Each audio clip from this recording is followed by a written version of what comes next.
Bonjour à tous et bienvenue. Le gouvernement nigérien exige de la China National Petroleum Corporation, CNPC, le géant pétrolier au Niger, le retrait de son personnel expatrié d'ici la fin du mois de mai. Cette décision annoncée par le ministre du Pétrole nigérien fait suite à des manquements répétés aux lois encadrant le travail des étrangers dans le secteur pétrolier. Selon la réglementation en vigueur, les expatriés ne peuvent occuper des postes que pour une durée limitée afin de favoriser l'embauche de main-d'œuvre nigérienne. Cependant, certains employés chinois de la CNPC sont en poste depuis plus de 4 ans, dépassant ainsi la période autorisée. Conséquence, les autorités les ont déclarés persona non grata. Cette mesure s'aligne également avec la politique de souveraineté économique du Niger qui exige ainsi une meilleure intégration des nationaux dans les postes décisionnels et le strict respect des taxes en vigueur.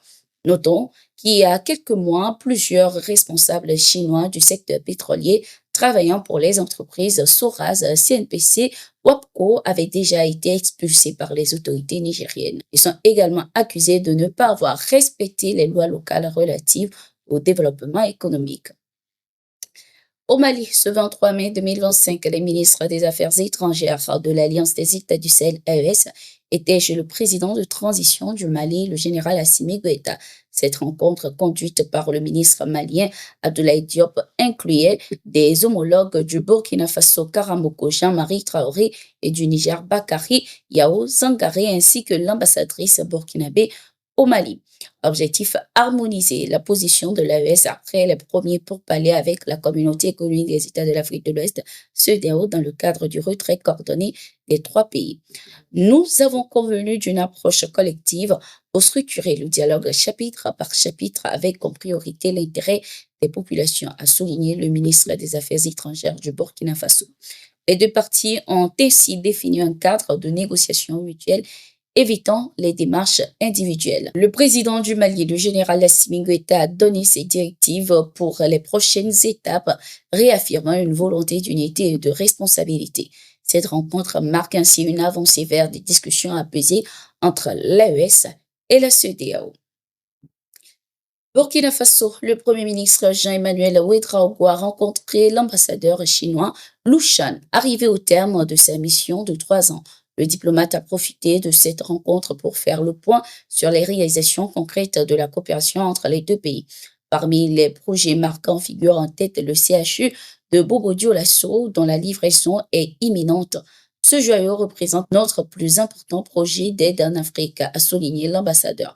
Le partenariat s'est également illustré dans les énergies renouvelables avec une centrale solaire en préparation dans l'agriculture par l'introduction de semences améliorées et dans l'industrie avec des projets cimentiers et sidérurgiques. Ces réalisations ne sont qu'un début, a déclaré Lu Shan, confiant sa conviction que la coopération bilatérale continuera de se renforcer. Cette rencontre a ainsi marqué à la fois la fin d'un chapitre et l'ouverture vers de nouvelles opportunités économiques entre les 2 nations. Nous restons toujours dans l'AES. En mission officielle en Libye, le général Mohamed Touba, ministre d'État nigérien chargé de l'Intérieur et de la Sécurité publique, dirige une délégation gouvernementale à Benghazi. Ce séjour coïncide avec les festivités marquant la fête de l'armée libyenne, événement auquel il participe aux côtés des plus hautes autorités civiles et militaires de la Libye. Les échanges prévus porteront essentiellement sur le renforcement de la coopération en matière de sécurité et de défense tout en explorant d'autres axes de collaboration stratégique. Cette visite s'inscrit ainsi dans une dynamique de consolidation des relations diplomatiques entre le Niger et la Libye, 2 pays déterminés à faire front commun contre les menaces sécuritaires régionales. Notons qu'il y a quelques jours, le général Saddam Haftar, fils du commandant de l'armée nationale libyenne Khalifa Haftar, était au Niger. Il a rencontré le président de transition, le général Abdurrahman Tiani. Les échanges ont notamment porté sur le renforcement de la coopération militaire et stratégique entre Benghazi et Niamey.